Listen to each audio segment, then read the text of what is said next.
Boa noite a todos, sejam todos bem-vindos. A quem ainda não teve a oportunidade de desejar umas boas noites, que Jesus nos envolva nesse ambiente. E hoje vamos estudar o capítulo 21 do Evangelho segundo o Espiritismo, que se intitula Haverá falsos cristos e falsos profetas. E entre vários temas, é um capítulo interessante, muito interessante, nos abrindo os olhos para aquilo que nós somos e para aquilo que são as pessoas com quem nós convivemos. E um aviso que Jesus faz sobre os possíveis falsos profetas. E nos diz o início da passagem: a árvore que produz maus frutos não é boa, e a árvore que produz bons frutos não é má. Porque se conhece cada árvore pelo seu fruto. Não se colhem figos nos espinheiros, nem se colhem cachos de uvas nos abrolhos. O homem de bom tira boas coisas do tesouro do seu coração, e o mau do mau tesouro do seu coração. Pois a boca fala aquilo que o coração está cheio. Lucas 6, versículos 43 e 45. Guardai-vos dos falsos profetas, que por fora se disfarçam de ovelhas e por dentro são lobos roubadores. Vós os reconhecereis por seus frutos. Acaso podem-se colher uvas de espinheiros ou figos dos abrolhos? Assim, toda árvore que é boa produz bons frutos, e toda árvore que é má produz maus frutos. Uma árvore boa não pode produzir maus frutos, e uma árvore má não pode produzir bons frutos. Toda árvore que não produz bons frutos será cortada e lançada ao fogo. Vós as reconhecereis, pois, pelos seus frutos. Mateus 7, versículos de 15 a 20. Tomai cuidado para que ninguém vos engane, pois muitos virão em meu nome, dizendo, sou o Cristo, e enganarão a muitos. Levantar-se-ão muitos falsos profetas, que enganarão muitas pessoas. E a caridade em muitos esfriará, porque a iniquidade se multiplicará. Mas será salvo aquele que perseverar até o fim. Então, se alguém vos disser, o Cristo está aqui ou está ali, não acrediteis, pois levantar-se-ão falsos cristos e falsos profetas, que farão grandes prodígios e coisas espantosas, a ponto de enganar, se fosse possível, até mesmo os escolhidos. Mateus 24, versículos 4 e 5, 11 e 13, 23 e 24, e Marcos, versículos 13, 5 e 6, 21 e 22. E então Jesus nos vem alertar sobre os falsos cristos, os falsos profetas. Mas já antes de Cristo, em Jeremias, 646 anos antes de Cristo, na Bíblia, Jeremias já nos dizia: não escuteis as palavras dos profetas que vos enganam. Eles publicam as visões dos seus corações e não o que aprenderam da boca do Senhor. E se nós nos apercebermos em que época isto foi dito, naquela altura os profetas eram muitos. A comunicação com os espíritos era feita trivialmente. Todo mundo comunicava com os espíritos, todo mundo tinha capacidade de predizer coisas e todo mundo abusava desse poder. E o comentário de Luís, o Espírito Protetor, nos diz que já naquela época os charlatães e os exaltados abusavam do dom da profecia e a exploravam. Abusavam da fé simples e quase cega do povo, predizendo por dinheiro coisas boas e agradáveis. Estamos um pouquinho melhor, mas não estamos assim tão distantes dessa época, porque infelizmente ainda há muita gente se aproveitando da boa-fé das pessoas que necessitam, levando dinheiro para predizerem coisas que as pessoas necessitam de ouvir. Para dizer que eles vão ser felizes no amor, que vão ser felizes no dinheiro. E sabe Deus o que mais é que eles dizem?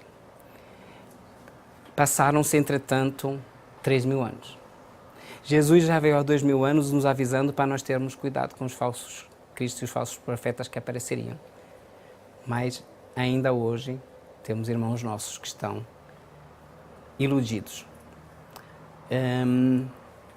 O Espiritismo vem exatamente fazer uma lavagem de informação. Vem nos dar todas as armas que nós podemos ter para nos preservarmos e para nos precavermos desses enganos. E para nós mesmos sabermos o que é que a gente quer da nossa vida e o que é que a gente está fazendo daquilo que a gente faz e daquilo que a gente sabe. Allan Kardec nos dizia e nos diz muitas vezes que a gente tem que estudar. Espíritas, amai-vos, esse é o primeiro ensinamento. Instruí-vos, esse é o segundo. Do fundo do meu coração, eu que descobri o Espiritismo há alguns anos, eu prefiro, quando alguém me pergunta sobre algo do Espiritismo, eu prefiro não responder se não tenho a certeza, do que responder alguma coisa que esteja errada. Porque se eu estiver dizendo algo que não é profundamente espírito, então eu estou sendo um falso profeta. E se nós queremos que esta doutrina maravilhosa que nos une a todos, que nos continua a unir e que se espalhe pelo universo, nós não podemos andar na rua dizendo do Espiritismo algo que não é a realidade. E para isso é preciso estudar.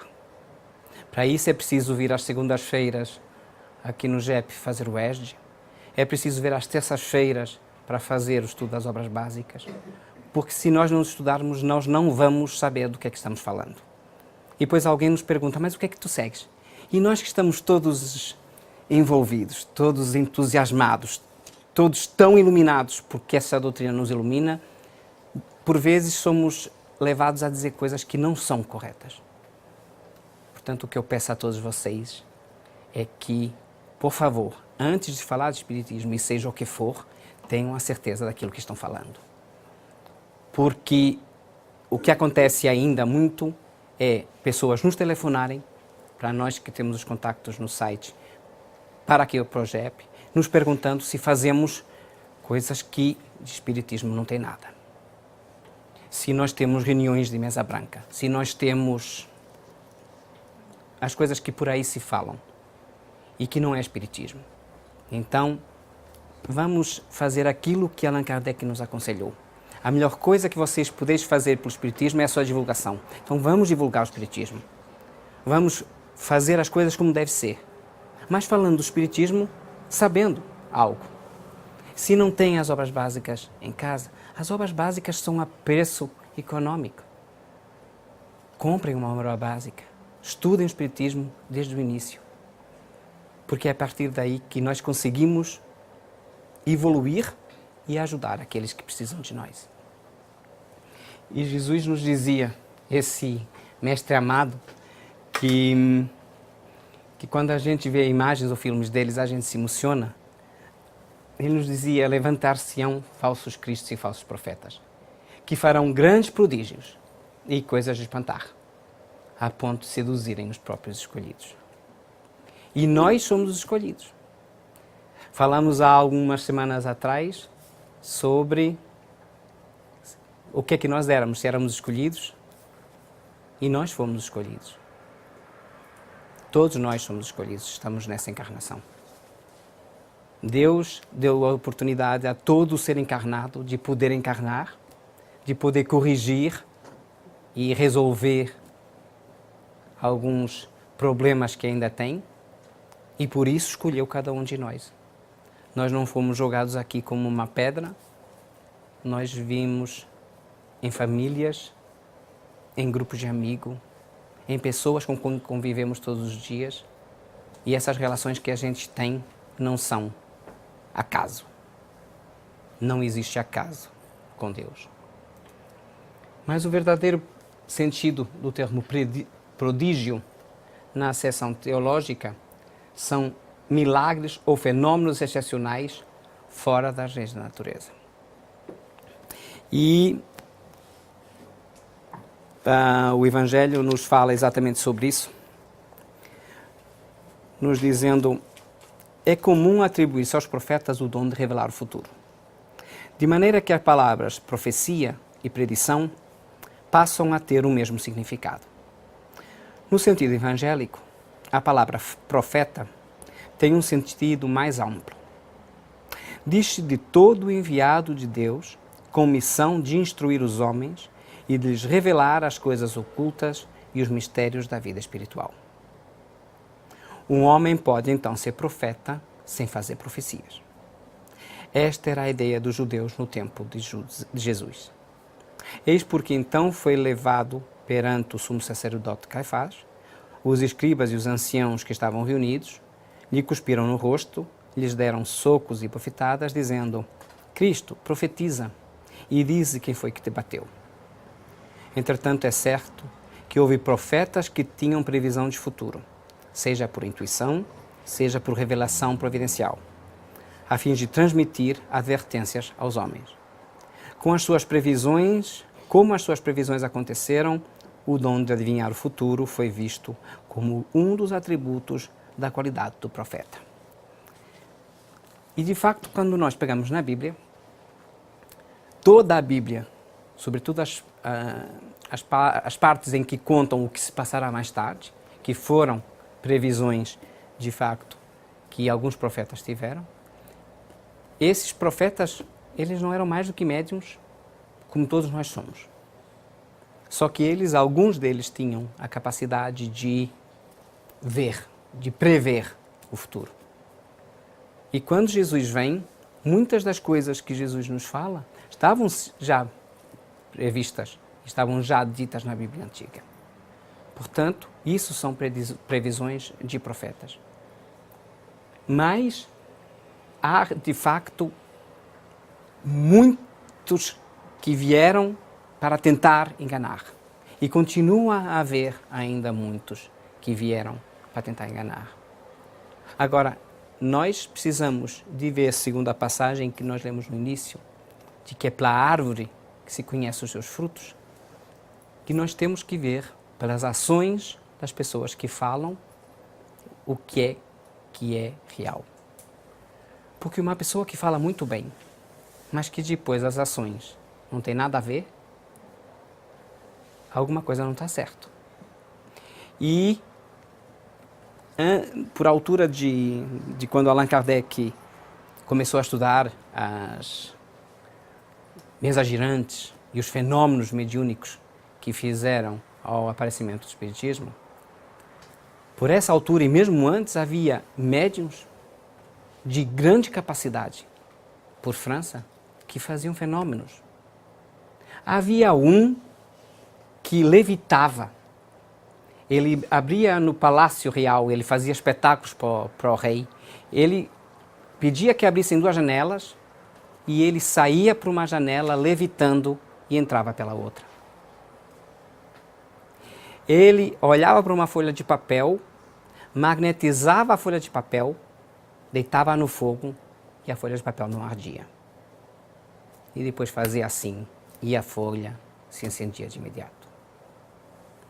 Agora, esse tipo de mediunidade não era mediunidade com Jesus. Não era mediunidade virada para o bem. Ele dizia que não aceitava que ninguém lhe pagasse os serviços dele. Mas, no entanto, ele era alimentado e vivia com os reis. E tudo que tinha só recebia grandes presentes. E esses presentes não é pagamento.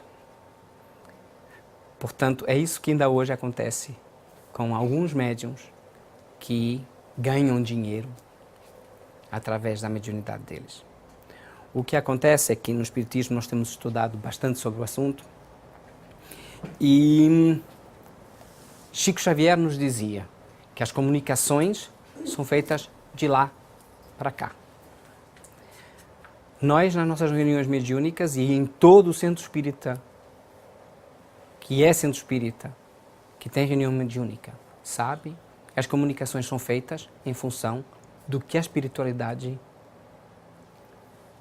resolve. Nós somos meros instrumentos, trabalhadores de Jesus na reunião mediúnica. E se isso acontece, como é que alguém pode se dizer que tem um médium, que tem um espírito próprio, que, segundo as terças, quartas e quintas, das 9 às 11 da manhã e das 2 da tarde às 4, aquele espírito está junto àquele médium fazendo atendimento? Pode ter. Mas não é espírito de luz, certeza. Espírito de luz tem mais do que fazer do que estar nos atendendo aos nossos caprichos e aos nossos serviços. Quando eu falava no início de que nós temos que fazer o Evangelho no lar, nós fazemos o Evangelho no lar, marcamos uma hora, um dia da semana, e a espiritualidade está presente conosco, nos ajudando nesse Evangelho. Agora, ninguém nos diz que é sempre o mesmo Espírito e que é sempre a mesma luz que nos está iluminando. Normalmente, é sempre o nosso mentor, o nosso anjo guardião. Mas que, conforme anda conosco permanentemente, 24 horas sobre 24 horas, ele tem a capacidade, como todos os espíritos têm, de estar presentes em vários lugares, ajudando várias pessoas ao mesmo tempo. Portanto, é muito orgulho e muita presunção se dizer um médium que consegue ter o espírito por conta dele, ajudando os outros que necessitam sempre que quer. Vamos pensar no assunto. Os prodígios e os milagres existem? Claro que não. Todo fenômeno cuja causa é desconhecida passa por sobrenatural, maravilhoso ou miraculoso. Mas, encontrada a causa, reconhece que o fenômeno não é mais do que a aplicação de uma lei da natureza. É simples a gente pegar na Bíblia, no Evangelho de Jesus, e começarmos a seguir todos os milagres que Jesus fez. Sem o Espiritismo, tudo aquilo é milagre. Com o Espiritismo, tudo aquilo tem explicação. Jesus, com a sua capacidade enorme de movimentar os fluidos, ele só movimentava os fluidos através das leis naturais.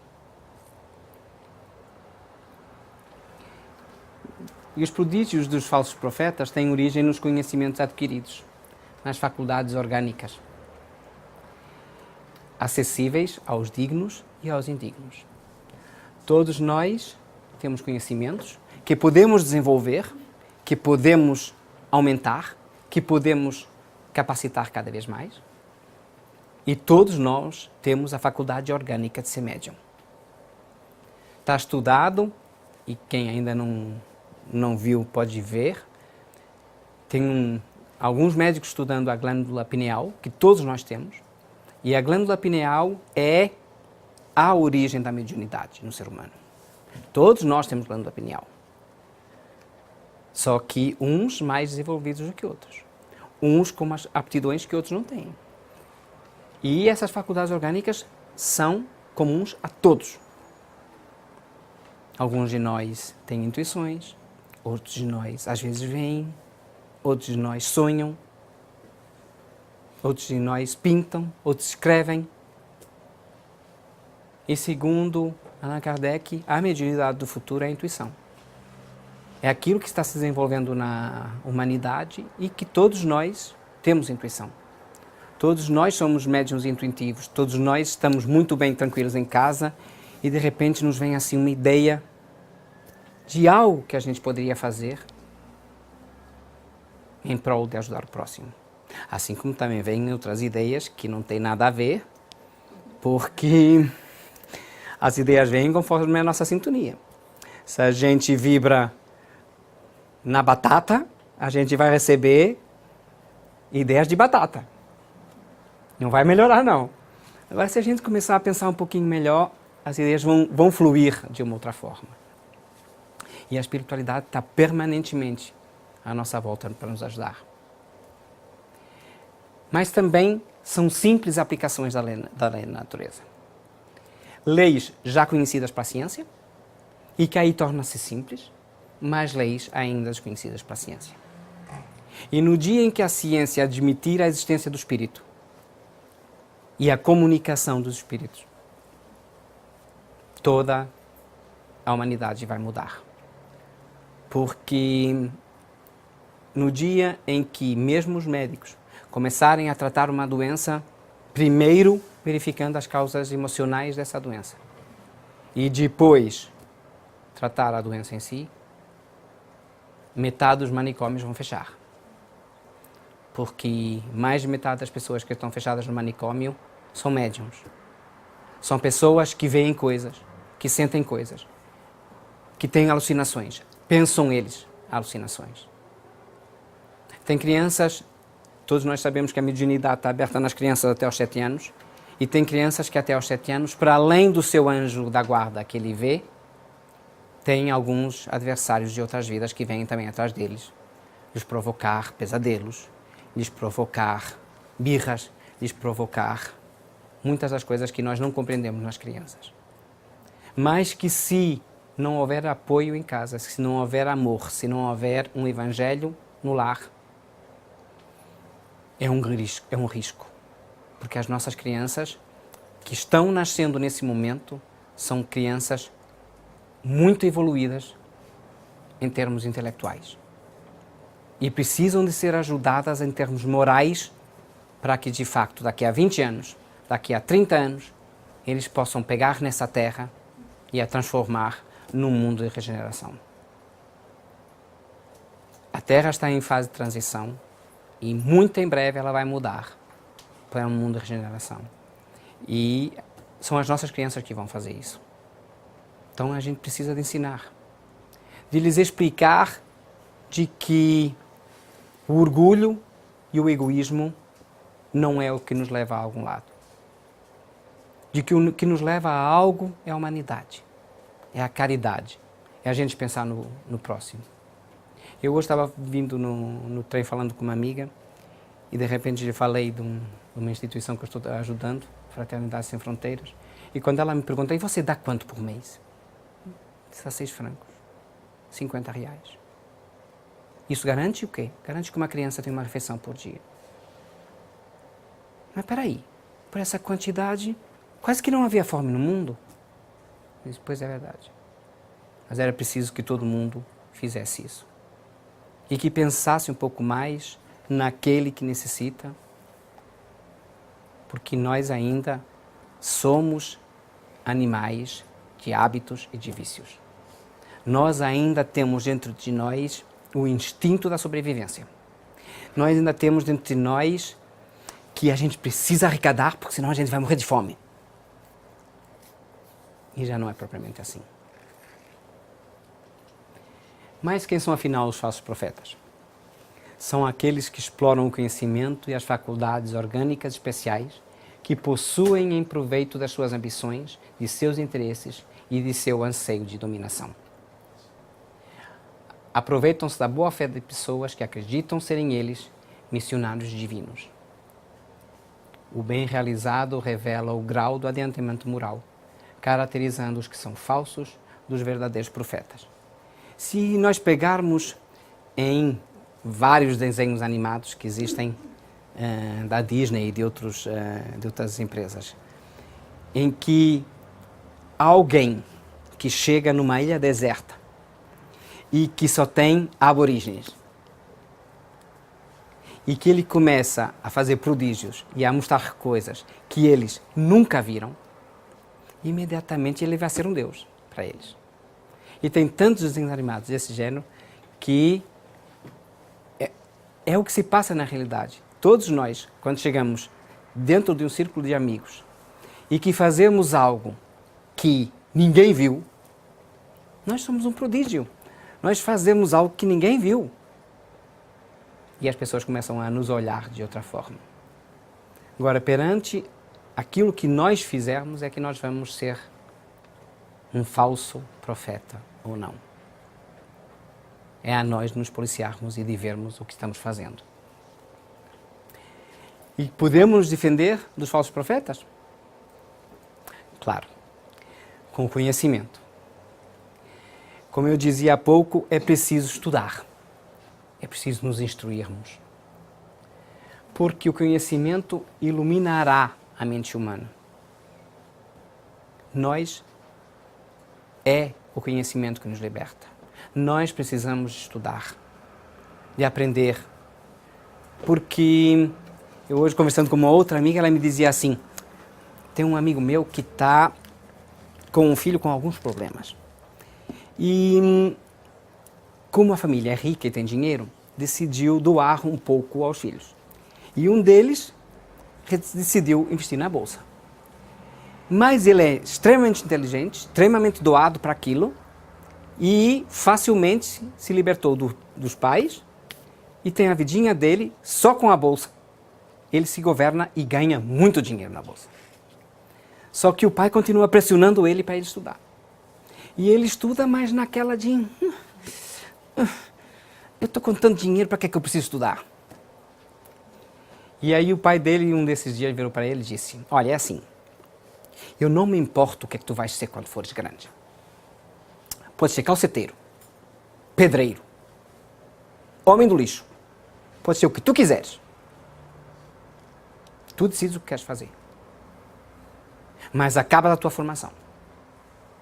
Porque um doutor pode vir calceteiro, limpar o chão, pode fazer o que quiser.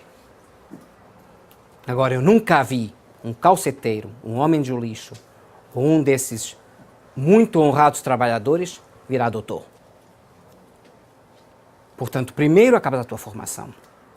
E depois fazes aquilo que tu quiseres da tua vida. Porque aí eu estou consciente de que eu fiz aquilo que tinha a fazer, que foi ensinar-te e dar-te algo para o teu futuro. E nós, como pais, temos que ajudar as nossas crianças nos bens morais e nos bens materiais.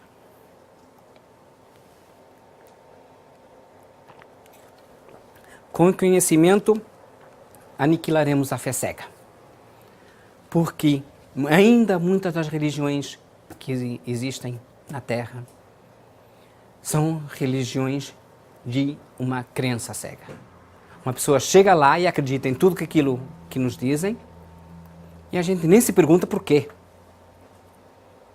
E o Espiritismo é exatamente o contrário. É uma fé raciocinada. A gente antes se pergunta e a gente estuda para compreender por que é que a gente está aqui. E claro que diminuirá o número deles à medida que a humanidade se esclarece. Porque a humanidade se esclarecendo, abrindo os olhos, vendo a realidade, não se deixa enganar. Infelizmente, eu digo por mim e por experiência em casa, o meu filho há uns 6 anos se virou para mim e disse, papá, eu não vou mais na igreja. Eu disse, mas por quê? Porque eu não posso acreditar no Deus que me tentam vender. Eu não posso acreditar num Deus da Igreja Católica que me vendem. Não dá, não cabe na minha cabeça. E com os anos, eu e a minha filha estamos no Espiritismo e de vez em quando a gente lhe diz alguma coisa e ele nos diz, mas isso não é o Deus da Igreja Católica. Eu disse, Deus, não, espera aí, Deus é só um. Pelo menos eu sei que Deus só tem um. Pontos, mas não, esse não é o Deus que me tentaram vender. E claro que agora vai demorar algum tempo, e eu sei que ele vai bater com a cabeça na parede algumas vezes, até que precise de Deus. E nessa altura ele vai ter que vir para o Espiritismo. Mas aí nós estamos cá para abrir a porta. O Evangelho nos diz também, não creiais em qualquer espírito. Experimentai se os espíritos são de Deus. Porquanto muitos falsos profetas se têm levantado no mundo. Isso já nos diz João na primeira epístola, no capítulo 4, no versículo 1. Porque, como eu dizia há bocadinho, a nossa sintonia, se está na batata, os espíritos que vão comunicar são os espíritos que estão nessa mesma sintonia. Então, se nós nos deixamos sentadinhos no nosso cantinho, abrimos a manta esperando que caia as coisas lá dentro, os espíritos que vão nos fazer companhia são exatamente do mesmo calibre. Porque quando um homem desencarna ou uma mulher desencarna, não é por virar para a espiritualidade que ele vai subir de patamar. Nós, no mesmo momento em que desencarnarmos, nós no outro lado somos exatamente aquilo que estávamos lá cá em termos espirituais. Portanto, não é aí que a gente vai aprender muito. E é a maneira de se distinguirem dos maus os bons espíritos que principalmente podem aplicar-se a estas palavras de Jesus. Pelo fruto é que se reconhece a qualidade da árvore. Uma árvore boa não pode produzir maus frutos e uma árvore má não pode produzir bons. Porque através de tudo aquilo que nós sentimos, tudo aquilo que nós vivenciamos no nosso dia a dia, é que nós sabemos se as companhias que estão perto de nós, ou à nossa beira, são espíritos do bem ou se nem por isso. Tem outras formas de ver. Um espírito de luz, um espírito amigo, não nos dá ordens. Não nos impõe nada. Eles nos intuem, eles nos dão ideias, mas sem pressão. Quando nós começamos a ter ideias repetitivas, sempre à volta de uma determinada coisa, aí está alguém nos tentando manipular.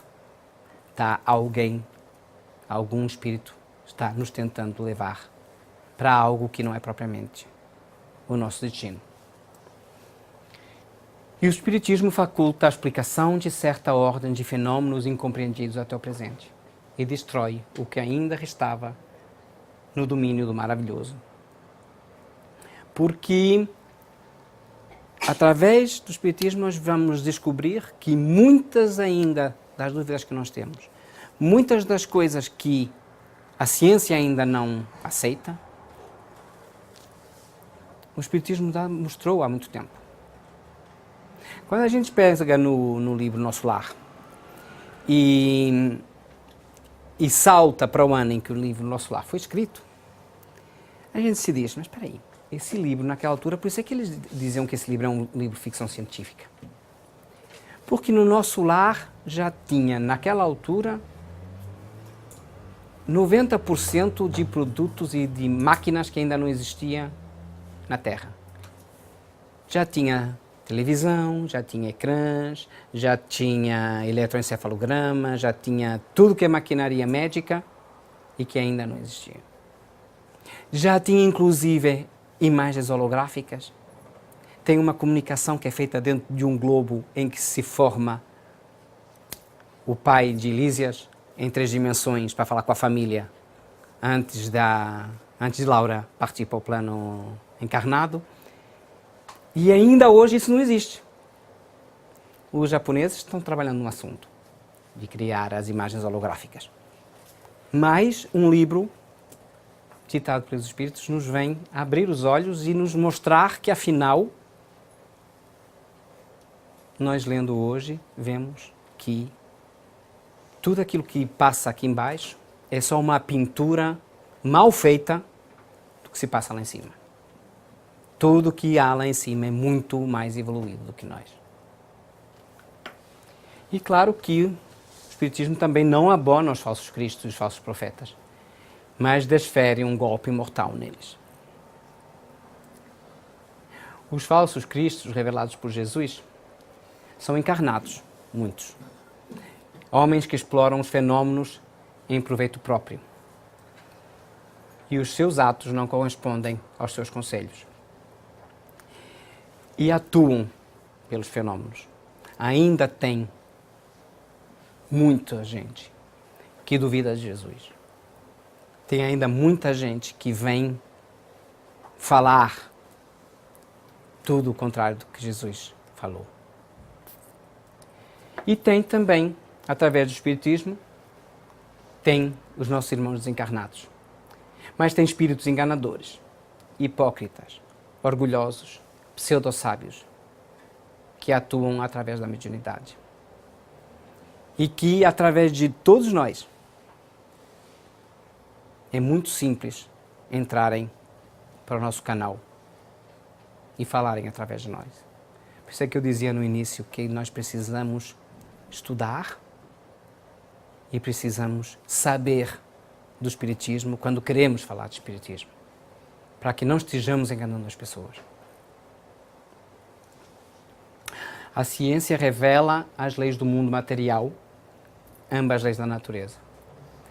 Não peçais ao Espiritismo prodígios nem milagres, porquanto ele formalmente declara que os não opera. Do mesmo modo que a física, a química, a astronomia e a geologia revelam leis do mundo material, o Espiritismo revela outras leis desconhecidas. As leis da comunicabilidade com os espíritos. Se nós formos ter com um cientista tentar explicar uma coisa dessas, esquece. Ele não vai acreditar.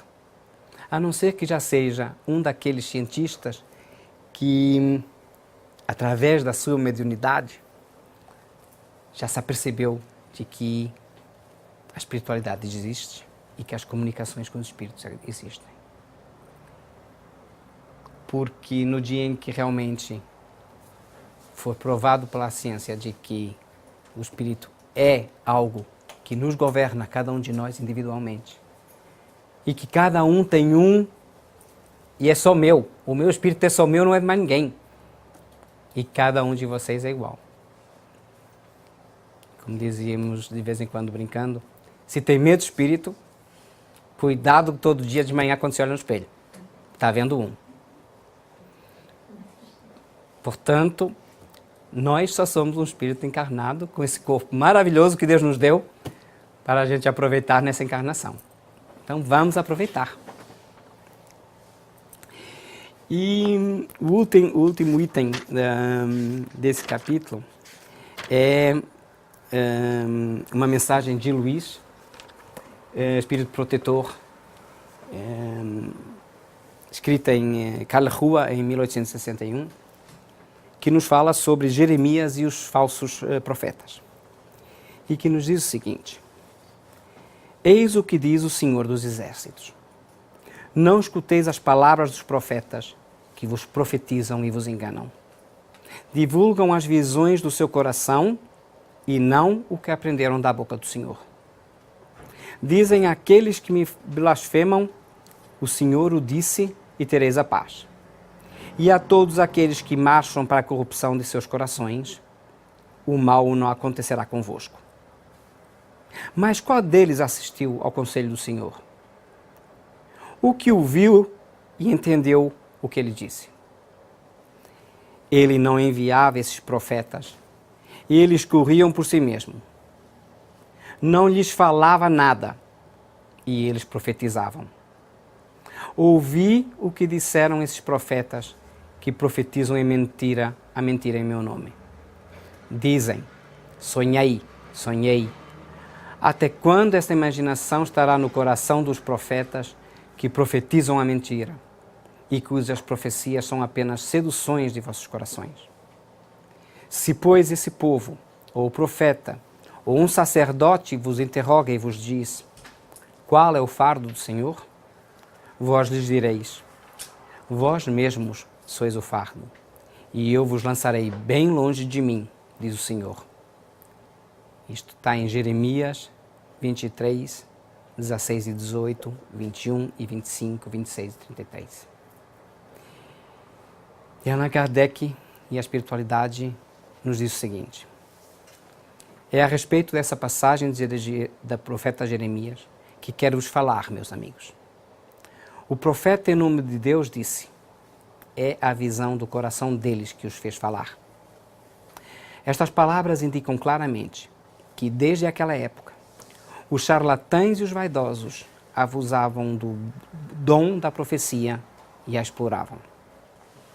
Abusavam, portanto, da fé simples e quase cega do povo e prediziam por dinheiro as coisas boas e agradáveis. Esse tipo de enganação era muito comum entre o povo judeu.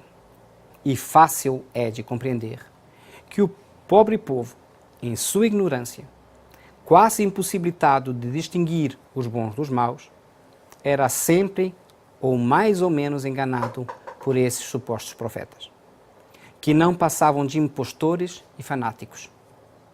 Não pode haver nada mais esclarecedor do que estas palavras. Não enviei esses profetas e eles correram por si mesmo. Não lhes falava nada e eles profetizavam. E mais adiante ele diz: ouvi esses profetas que profetizam a mentira em meu nome, dizendo: sonhei, sonhei. Indicando assim um dos meios empregados para explorar a confiança que o povo tinha neles. A multidão, sempre crédula, não contestava a veracidade de seus sonhos e de suas visões. Sempre achava isso natural e sempre convidava os profetas a falarem. Após estas palavras do profeta, meditai também sobre os sábios conselhos do apóstolo João, quando diz: não acrediteis em todos os espíritos, mas provai se os espíritos são de Deus. Pois entre os desencarnados há também os que têm prazer em enganar, quando encontram ocasião. Esses enganadores são bem entendidos médiuns, que não tomam a necessária precaução. Eis aí, sem dúvida, um dos maiores obstáculos contra o qual muitos se esbarram, sobretudo quando são novatos no Espiritismo. É para eles uma prova na qual somente podem triunfar, orientando-se com prudência. Aprender, pois, antes de tudo, a distinguir os bons dos maus profetas, para que vós mesmos não vos torneis falsos profetas. Portanto, nós precisamos nos policiar, ter a certeza daquilo que nós queremos da nossa vida e em que é que podemos ajudar o próximo.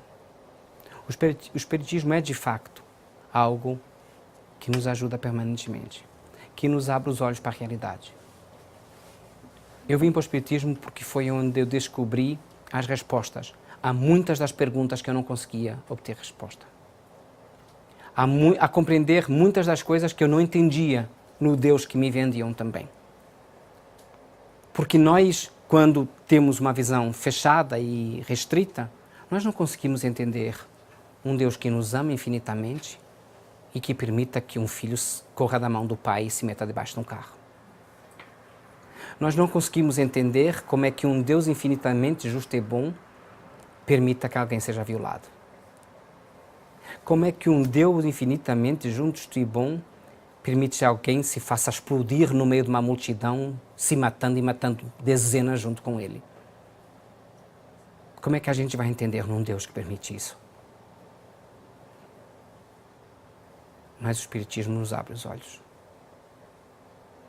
Nos explica que nós temos o livre-arbítrio, temos a liberdade de fazer aquilo que quisermos, mas que existe a lei da ação e reação.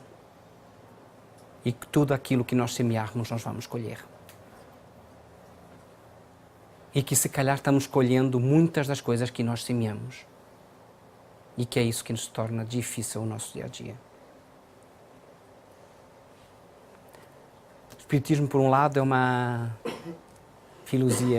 filosofia abençoada e consoladora, mas, por outro lado, nos dá muita responsabilidade. Aquilo que a gente está fazendo hoje, a gente vai colher. Portanto, a nós sabermos o que é que a gente quer para amanhã. E se controlar o que é que está fazendo hoje. E, através disso, tentarmos desenvolver o nosso amor, porque foi a única coisa que Jesus nos pediu. Amai-vos uns aos outros como eu vos amei. E é aquilo que Allan Kardec nos diz. Espíritas, amai-vos. Esse é o primeiro ensinamento. Instruí-vos, esse é o segundo. Então nós só precisamos de desenvolver em nós o amor. Mas se às vezes está tão difícil de amar o próximo que está conosco dentro de casa, que de facto é um espírito adverso e que veio para nos tazanar a vida nessa encarnação. Mas que se calhar fomos nós que pedimos para vir com ele. A gente se lembra? Não lembra. Mas se calhar a dívida que a gente tem com ele é tão grande que a única oportunidade que nós vimos foi dizer: Senhor Jesus, por amor de Deus, faz essa criatura viver comigo para ver se nessa encarnação eu resolvo essa peleia que eu tenho com ele. Portanto, Queridos, e vamos tentar, quando a gente olha à nossa volta, tem tanta gente tão pior que nós. Tem tanta gente morrendo em atentado. Tem tanta gente se matando. No próximo mês, a minha palestra, em julho, em francês, vai ser sobre suicídio. De cada vez que eu me sento para fazer essa palestra, eu choro. Porque os números do suicídio no mundo são um assombro. Eu nunca vi, nunca imaginei. A cada 3 segundos morre uma pessoa de suicídio no mundo. Nessa hora que estamos aqui falando, quantas pessoas já morreram? Tudo por falta de conhecimento. Porque se eles conhecerem o Espiritismo, eles vão compreender que não serve de nada. Porque o sofrimento que existe do lado de lá após o suicídio é tão maior do que o que existe antes deles atentarem contra a própria vida. E, por favor, nas vossas orações, sempre que puderem, coloquem suicidas nas vossas orações. Porque também estudando o Espiritismo e vendo que o nosso corpo, o nosso perispírito, que liga ao nosso corpo, tudo aquilo que nós fazemos no nosso corpo se marca no perispírito. Vocês imaginam o que acontece ao perispírito de alguém que se faz explodir com uma bomba? O sofrimento que esse infeliz terá do lado de lá. Vamos pensar nisso. E precisamos seguir as lições dos exemplos do nosso Mestre Jesus. Isso era aquilo que eu queria falar hoje para vocês sobre falsos cristos e falsos profetas. Se alguém tiver algum comentário, faltam alguns minutos. Porque senão eu vos leio uma passagem de Fonte Viva. Esse livrinho de cabeceira que devemos ter todos no nosso quarto. Porque uma leitura como essa que eu vou ler agora, à noite, antes de irmos para a cama, vocês podem estar tranquilos, que os sonhos vão ser diferentes. E é o capítulo 47 de Fonte Viva, de Chico Xavier, através do Espírito Emmanuel, esse Espírito de luz que continua trabalhando para nós. Se intitula Autolibertação. Nada trouxemos para este mundo e manifesto é que nada podemos levar dele. Paulo, 1 Timóteo 6, versículo 7. Se desejas emancipar a alma das grilhetas escuras do eu, começa o teu curso de autolibertação, aprendendo a viver como possuindo tudo e nada tendo, com todos e sem ninguém. Se chegaste à terra na condição de um peregrino necessitado de aconchego e de socorro, e se sabes que te retirarás dela sozinho, resigna-te a viver contigo mesmo, servindo a todos em favor do teu crescimento espiritual para a imortalidade. Lembra-te de que, por forças das leis que governam os destinos, cada criatura está ou estará em solidão, a seu modo, adquirindo a ciência da autossuperação. Consagra-te ao bem, não só pelo bem de ti mesmo, mas acima de tudo, por amor ao próprio bem. Realmente grande é aquele que conhece a própria pequenez, ante a vida infinita. Não te imponhas deliberadamente, afugentando a simpatia. Não dispensarás o concurso alheio na execução da tua tarefa. Jamais suponhas que a tua dor seja maior que a do vizinho, ou que as situações do teu agrado sejam as que devem agradar aos que te seguem. Aquilo que te encoraja pode espantar a muitos, e o material da tua alegria pode ser um veneno para o teu irmão. Sobretudo, combate a tendência ao melindre pessoal, com a mesma persistência empregada ao serviço da higiene do leito em que tu repousas. Muita ofensa registrada é peso inútil ao coração. Guardar o sarcasmo ou o insulto dos outros não será o mesmo que cultivar espinhos alheios em nossa casa? Desanuvie a mente cada manhã e segue adiante, na certeza de que acertaremos as nossas contas com quem nos emprestou a vida e não com os homens que a malbaratam. Deixa que a realidade te auxilie a visão e encontrarás a divina felicidade no anjo anônimo que se confunde na glória do bem comum. Aprende a ser só, para seres mais livre no desempenho do dever que te une a todos. E, de pensamento voltado para o amigo celeste, que espousou o caminho através estreito da cruz, não nos esqueçamos da advertência de Paulo quando nos diz que, com alusão a quaisquer patrimônios de ordem material, nada trouxemos para este mundo e manifesto é de que nada podemos levar dele.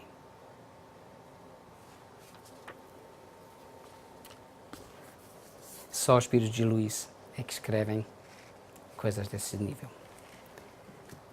Vamos então seguir o conselho dele. Vamos todas as manhãs nos mentalizarmos de que essa vida é uma dádiva, de que estamos tão bem aqui. Tem muita gente sofrendo muito mais que cada um de nós. Então, vamos fazer a nossa prece de encerramento e passar a seguir para o passe. Vamos fechar os nossos olhos. Jesus, mestre amado e amigo, quanto nós te estamos gratos, Senhor, pelo teu apoio, pelo teu carinho, pela presença constante em nossas vidas, por esse planeta maravilhoso que tu construíste para nós podermos vir nos aprimorar. Que hoje nós possamos sair daqui de peito cheio, de coração aliviado e alimentando-os pelo teu amor. Que possamos vibrar por esse amor, envolvendo todos os nossos amigos, todos os nossos entes queridos, em especial também os nossos entes a quem nós magoamos, nessa e noutras encarnações. Aquele a quem nós devemos tanto e que continua achando que nós somos ainda aquele que éramos quando nos magoamos. Nós estamos nos esforçando por melhorar, Mestre, e tu o sabes. Continua permanentemente no leme do nosso barco, nos ensinando as armas para a gente abrir o caminho, nos iluminando para a gente divulgar essa doutrina maravilhosa do Espiritismo, para ajudar todos aqueles, todos os nossos irmãos que atentam contra a própria vida, todos os nossos irmãos que atentam contra a vida do próximo, todos os nossos irmãos que não sabem ainda que tu existes ou que duvidam de ti. Que possamos envolver aqueles que têm necessidades, que passam fome, que estão fechados em asilos ou em hospitais ou em prisões. Que possamos vibrar por todo o nosso irmão que sofre. E nós te damos graças, Senhor, hoje e sempre. Que assim seja.